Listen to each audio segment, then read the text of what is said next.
প্রতি বছর ভাদ্র মাসের শুক্ল একাদশী তিথিতে করম পরব উৎসব হয়ে থাকে। এই যে গাছটি দেখতে পাচ্ছেন এটাকে করম গাছ বলা হয়ে থাকে। এই গাছটি এখন অনেক বড়, দেখুন ফুল গাছে চলে এসছে। এই অনুষ্ঠানের 7 দিন আগে মেয়েরা ভোরবেলায় শালের দাঁতন কাঠি ভেঙে নদী বা পুকুরে স্নান করে বাঁশ দিয়ে বোনা ছোট টুপা ও ডালায় বালি দিয়ে ভর্তি করে। তারপর গ্রামের প্রান্তে এক স্থানে ডালাগুলিকে সাজিয়ে রেখে যাওয়া গান গাইতে গাইতে 3 পাক ঘোরেন। এরপর তাতে তেল ও হলুদ দিয়ে মটর, মুগ, বুট, জুনা বীজ মাখানো হয়। অবিবাহিত মেয়েরা স্নান করে ভিজে কাপড়ে ছোট শালপাতা থালায় বীজগুলিকে বুনা দেন।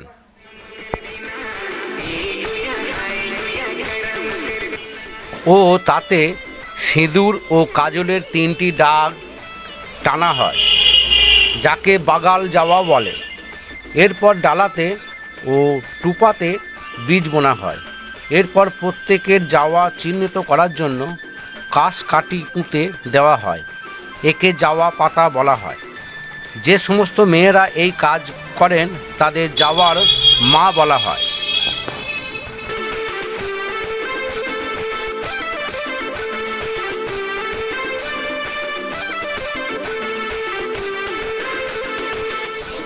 বাগাল যাওয়াগুলিকে লুকিয়ে রেখে টুপা ও ডালার যাওয়াগুলিকে নিয়ে তারা গ্রামে ফিরে আসেন। দিনের স্নান সেরে 5টি ঝিঙা পাতা উল্টো করে বিছিয়ে প্রতি পাতায় একটি দাঁতন কাঠি রাখা হয়। পরদিন গোবর দিয়ে পরিষ্কার করে আলপনা দেওয়া হয় ও দেওয়ালে সিঁদুরের দাগ দিয়ে কাজলের ফোঁটা দেওয়া হয়। পুরুষেরা শাল গাছের ডাল সংগ্রহ করে আনেন।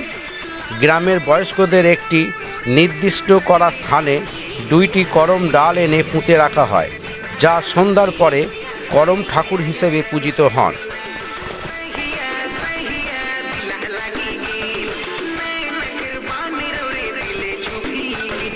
কুমারী মেয়েরা সারাদিন উপোস করে সন্ধ্যার পরে থালায় ফুল ফল সহকারে নৈবেদ্য সাজিয়ে এই স্থানে গিয়ে পূজা করেন।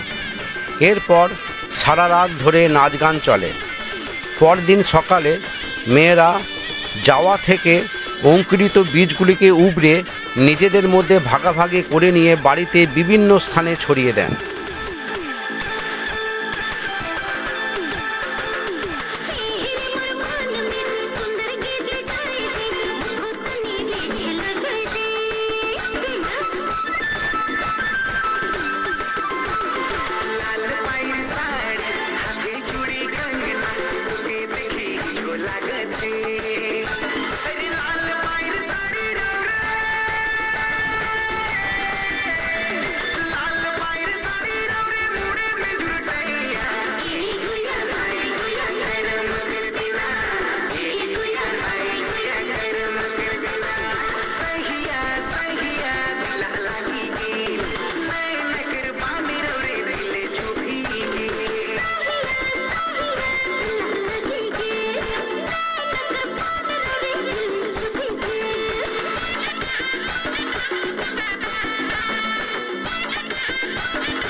এরপর করম ডালটি জলে ভাসিয়ে দেন।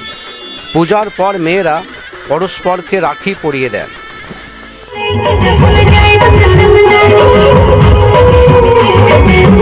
দীর্ঘদিন ধরে চলে আসছে আমাদের এই মাহাতো সমাজে, কর্মী সমাজে। তো এটা আমাদের আগে খুব রমজানের ব্যাপারটা ছিল, এখন তো অনেকটা কমে গেছে, যা এখন ঠিকই চলছে। মেয়েরা এখন এই নাচ গান। এই ঠাকুরের নাম হচ্ছে জীবিত মাহন। আচ্ছা, জীবিত মাহনের পূজা হবে। এই পরব সম্বন্ধে কিছু বলুন। এই পরব সম্বন্ধে মানে আমাদের মেয়ে ছেলেগুলো এই জিতিয়া পরে আজ প্রায় মানে 7 দিনেরও এই ঠাকুরটা করা হয়, 9 দিনেরও করা হয়, 5 দিনেরও করা হয়।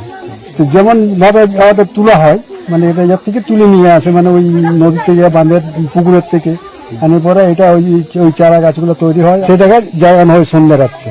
মানে এইরকম মানে অনুষ্ঠান করেই ওরা গান করে জাগানো হয়। তারপর রাত 10টার পরে ওরা রাখে।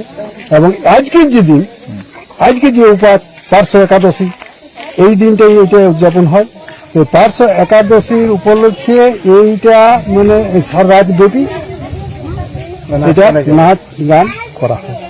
এটা শুধু মেয়ে ছেলেই থাকে আমাদের এইখানটা। তো আবার অন্যান্য জায়গায় মর্দ লোকও থাকে, কারণ তাদের গান বাজনার যন্ত্রপাতিও থাকে।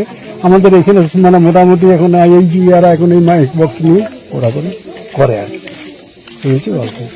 মেয়েরা নাচবে একটু পরে ওরা এই খাওয়া দাওয়া করে পরে আবার আসি পরে 15 এখন আজকে সারা রাত বেবি চালাবে এই মাইক বক্স বাজবে এবং সারা রাত বেবি ওরা নাচও করবে। আপনার নাম? তার নাম হচ্ছে মোহন মাহাতো। আপনার? ফরিদচন্দ্র মাতা। আপনাদেরকে অনেক অনেক ধন্যবাদ।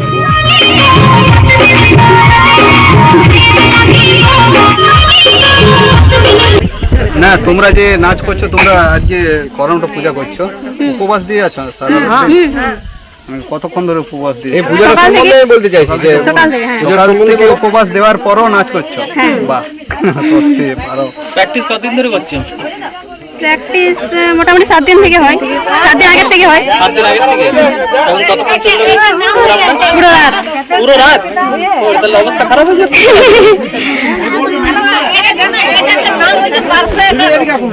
পার্শ্ব একাদশী। এটার নাম পার্শ্ব একাদশী। পার্শ্ব একাদশী মানে গরম উৎসব বলছি যে? গরম উৎসব মানে গরম না গরম? গরম উৎসব বলে মানে গরম পরব ছেলেদের। আর আসল মজা হয়েছে পার্শ্ব একাদশী। পার্শ্ব একাদশী? পার্শ্ব একাদশী যেটা কি প্রত্যেক ভাদ্র মাসে হয়? হ্যাঁ, প্রতি বছর ভাদ্র মাসে। এই যে ভগবান যে একটা বলে যে উচ্ছন একাদশী, আর আষাঢ় মাসে যে উচ্ছন একাদশী সেটা ভগবান স্বয়নে গেল। আর এইটা পার্শ্ব একাদশী, এইটা পাশ ঘুরল। আর একটা কার্তিক মাসে হবে একাদশী, ওইটা বলে উচ্ছন একাদশী, ওইটা ভগবান উঠতে রাস করবে। আর এই পূজাটা কি জন্য করেন? এইটা ভাইয়ের পূজা। আচ্ছা, ভাইয়ের পূজা। হ্যাঁ, এটা ভাইয়ের পূজা। করম শাড়ি আছে শ্বশুর বাড়ির থেকে, শ্বশুর বাড়ির থেকে করম শাড়ি আছে, ডালা আছে, তার তেমন খাবার জিনিস সব আছে, আবার শাড়ি সায়া বেলাই সব আছে। হ্যাঁ, ঠিক আছে, খুব ভালো লাগলো আপনাদের এখানে এসে। হ্যাঁ। আপনাদের ব্যবহার খুব ভালো।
আদিবাসী সংস্কৃতির এক গুরুত্বপূর্ণ দেবতা, প্রধানত ভারতের পূর্বাঞ্চল যেমন ঝাড়খণ্ড, বিহার, উড়িষ্যা, পশ্চিমবঙ্গ, ছত্তিশগড়, মধ্যপ্রদেশ, আসামের মতো রাজ্যগুলিতে এবং বাংলাদেশে এই উৎসবটি বেশ জনপ্রিয়। করম দেবতার পূজা প্রধানত সাঁওতাল, মুন্ডা, ওরাও এবং অন্যান্য আদিবাসী সম্প্রদায়ের মধ্যে প্রচলিত। করম দেবতাকে উর্বরতা, সমৃদ্ধি এবং ন্যায়ের প্রতীক হিসাবে বিবেচনা করা হয়। এই দেবতা ফসলের ভালো ফলন এবং জীবনের সুখ সমৃদ্ধি নিয়ে আসেন বলে বিশ্বাস করা হয়। করম দেবতার নাম করম গাছের সাথে সংযুক্ত, যেটা করম পূজার মূল উপকরণ। করম গাছের ডাল বা শাখা পুজোর সময় দেবতার প্রতীক হিসাবে ব্যবহার করা হয়। করম উৎসব প্রধানত ভাদ্র মাসের শুক্লা একাদশী তিথিতে পালিত হয়। করম দেবতাকে নিয়ে বেশ কিছু মিথ ও কাহিনী প্রচলিত রয়েছে, যা বিভিন্ন আদিবাসী সম্প্রদায়ের লোকগাথায় স্থান পেয়েছে। কিছু কাহিনী অনুসারে করম দেবতা একজন ন্যায়পরায়ণ এবং পরোপকারী দেবতা, যিনি মানুষকে শুদ্ধতার পথ দেখান এবং প্রকৃতির সাথে সঠিক সম্পর্ক স্থাপন করতে সাহায্য করেন। একটা প্রচলিত কাহিনী অনুসারে একবার করম দেবতার পুজোর সময় দুই ভাইয়ের মধ্যে ঝগড়া শুরু হয়। এক ভাই করম দেবতার প্রতি পূজা অর্পণ করে আর অন্য ভাই খেলাধুলায় মগ্ন থাকে। যে ভাই করম দেবতার পূজা করেছিল সে সমৃদ্ধি লাভ করে, ভালো ফসল ফলে জমিতে। আর যে ভাই খেলাধুলা করেছিল, করম দেবতাকে অবহেলা করেছিল, সে দুর্ভোগে পড়ে। এই কাহিনী মানুষের মধ্যে নৈতিকতা, শুদ্ধতা এবং নিয়ম মেনে চলার গুরুত্বকে প্রতিফলিত করে। করম উৎসবের সময় করম দেবতার পূজা বিশেষ গুরুত্ব পায়। এই পূজার মূল অংশ হল করম গাছের ডাল এনে তা পূজাস্থলে রাখা এবং তার সামনে নৃত্য, গান এবং অন্যান্য আচার অনুষ্ঠান পালন। পূজার সময় ভক্তরা করম দেবতার কাছে প্রার্থনা করেন তাদের জন্য ফসলের ভালো ফলন দেন এবং জীবনে সুখ সমৃদ্ধি বয়ে আনেন। করম দেবতার পূজার জন্য করম গাছের একটি শাখা কাটা হয়। শাখাটি বাড়ির উঠোনে বা মাঠে মাটিতে পুঁতে রাখা হয়। পূজা শুরু করার আগে উপবাস পালন করা হয়, যা পূজার শুদ্ধতাকে নিশ্চিত করে। পূজা চলাকালীন দেবতার উদ্দেশ্যে নাচ, গান এবং করম কাহিনী পরিবেশন করা হয়। আর পূজার শেষে ধান বা অন্যান্য ফসলের মাধ্যমে করম দেবতার কাছে উৎসর্গ নিবেদন করা হয়। পূজার সময় করম গাছের ডালকে কাদামাটি দিয়ে মাটিতে পুঁতে রাখা হয়। সেই ডাল ঘিরে লোকজন নৃত্য ও সঙ্গীত পরিবেশন করে। মূলত নারীরাই এই অনুষ্ঠানের নেতৃত্ব দেন এবং গান গেয়ে করম দেবতার আশীর্বাদ কামনা করেন। পুরুষরাও এতে অংশ নেয় এবং নানা ধরনের সামাজিক এবং সাংস্কৃতিক কার্যক্রমে যুক্ত হয়। আদিবাসী সমাজে করম উৎসবের গুরুত্ব অত্যন্ত গভীর। এই উৎসব শুধুমাত্র একটা ধর্মীয় আচরণ নয়, এটি আদিবাসী সংস্কৃতি, ঐতিহ্য এবং সামাজিক বন্ধনের একটি গুরুত্বপূর্ণ অংশ। আদিবাসী সম্প্রদায় প্রকৃতির সাথে ঘনিষ্ঠ সম্পর্ক বজায় রাখে। করম উৎসবের মাধ্যমে আদিবাসী সম্প্রদায় প্রকৃতির প্রতি তাদের কৃতজ্ঞতা প্রকাশ করে এবং ভালো ফসলের জন্য করম দেবতার প্রতি আশীর্বাদ কামনা করে। আদিবাসী সমাজের জীবনধারা প্রধানত কৃষির উপর নির্ভরশীল। করম উৎসব হল ফসলের উর্বরতা, ফলন এবং প্রাকৃতিক সম্পদগুলির জন্য দেবতার প্রতি কৃতজ্ঞতা জানানো এবং ভালো ফলনের জন্য প্রার্থনা করা। কৃষি ও প্রকৃতির প্রতি কৃতজ্ঞতা এবং এদের সংরক্ষণ করাও উৎসবের একটা প্রধান দিক। এই উৎসবের মাধ্যমে আদিবাসী সম্প্রদায়ের সোশ্যাল ইউনিটি আরও স্ট্রং হয়। এতে পুরো সমাজ একত্রিত হয় এবং একসাথে গান, নাচ এবং আচার পালন করে। এই উৎসবের মাধ্যমে আদিবাসী সমাজের ভ্রাতৃত্ববোধ এবং পারস্পরিক সহযোগিতা আরও মজবুত হয়। অন্য সমাজের মানুষের কাছে ইউনিটি, ইকুয়ালিটি আর কোঅপারেশনের একটা মেসেজ এই আদিবাসী সম্প্রদায় পৌঁছে দেয়।